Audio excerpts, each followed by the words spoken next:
कश्मीर के ज़िला पुलवामा का ओखो गांव श्रीनगर शाहराह से तकरीबन 4 किलोमीटर की दूरी पर वाक़ है और अब ये पेंसिल विलेज के नाम से भी मशहूर है, क्योंकि इस गांव में पेंसिल बनाने की फैक्ट्री है। यही वो गांव है जिसे वज़ीर आज़म नरेंद्र मोदी ने पेंसिल विलेज करार दिया था और गांव की तारीफ की थी। मेरे प्यारे देशवासियों, आज कश्मीर का पुलवामा पूरे देश को पढ़ाने में महत्वपूर्ण भूमिका निभा रहा है। आज देश भर में बच्चे अपना होमवर्क करते हैं, नोट्स बनाते हैं, तो कहीं न कहीं इसके पीछे पुलवामा के लोगों की कड़ी मेहनत भी है।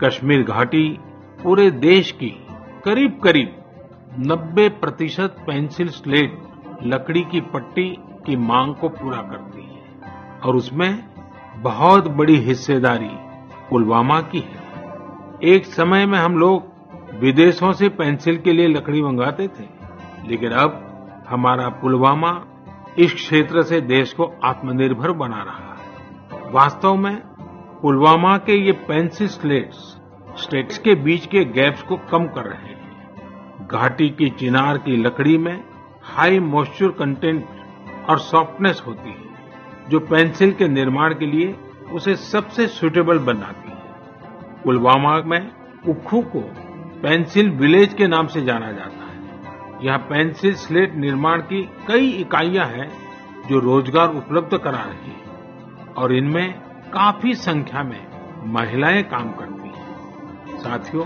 पुलवामा की अपनी यह पहचान तब स्थापित हुई है जब यहाँ के लोगों ने कुछ नया करने की ठानी, काम को लेकर रिस्क उठाया और खुद को उसके प्रति समर्पित किया।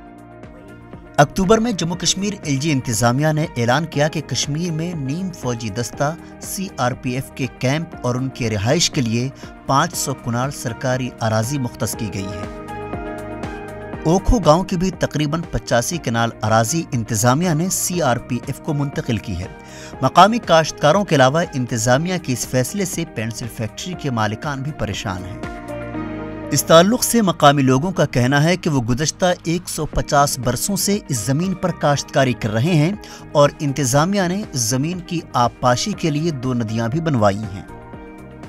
लगभग 1.5 वरी पे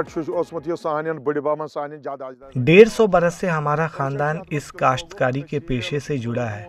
हम यहाँ मुख्तलिफ किस्म की सब्जियाँ उगाते हैं। हमारे एक भाई को ट्यूमर है, उसकी बीवी यहाँ सब्जियाँ उगाती है और उसे फरोख्त करती है और इन्हीं पैसों से अपने बच्चों की परवरिश करती है और घर का सारा खर्च चलाती है।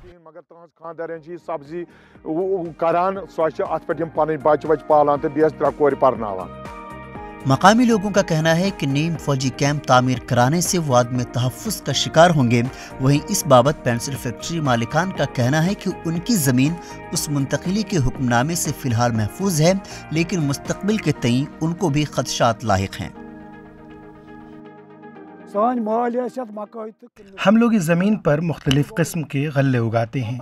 इससे कबल पंप स्टेशन काकोपुरा ने भी नहर के लिए हमसे कुछ ज़मीनें ली थीं, जिसका मुआवजा भी हमें नहीं दिया गया।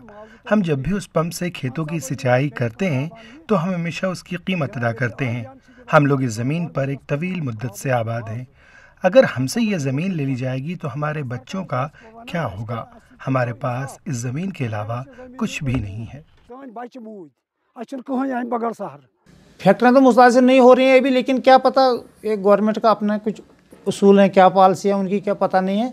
लेकिन कुछ लैंड यहाँ नोटिफाई किया है गवर्नमेंट ने, नीचे हमारे फैक्ट्री के बाहर क्या कुछ कैंप लगेगा, उधर उसके लिए कुछ नोटिफाई की है। इन मामलों पर पुलवामा के जिला मजिस्ट्रेट का कहना है कि मज़कूरा अराजी सरकारी है और उसकी मुंतकिली पर वावेला करने वाली गलत बयानी कर रहे हैं। अगर यहाँ सीआरपीएफ को लाया जाएगा तो इंतजामिया हमें यहाँ से कहीं और मुंतकिल कर दे। हम वही टेंट लगाकर अपने बच्चों के साथ रह लेंगे। हम यहाँ बिल्कुल नहीं रह सकते। हमारी जवान बेटियाँ हैं, हम इन्हें यहाँ लेकर नहीं रह सकते, क्योंकि हुकूमत कह रही है कि वो यहाँ सीआरपीएफ को आबाद करेगी, जबकि ये ज़मीन काश्तकारी के लिए है। اس زمین سے ہم 2 فصلیں اگاتے ہیں اور اسی پر ہمارا سارا خرچہ چلتا ہے۔ اس گاؤں میں تقریباً 800 گھر آباد ہے اور سارے کے سارے اسی کاشتکاری کے پیشے سے وابستہ ہیں۔ جموں کشمیر میں CRPF کے 65,000 اہلکار تعینات ہیں، جن میں بیشتر بٹالین وادی کشمیر میں شہر و دیہات میں سینکڑوں کیمپوں میں تعینات ہیں۔ ETV بھارت کے لیے پلوامہ سے میر فرحت مقبول کی رپورٹ۔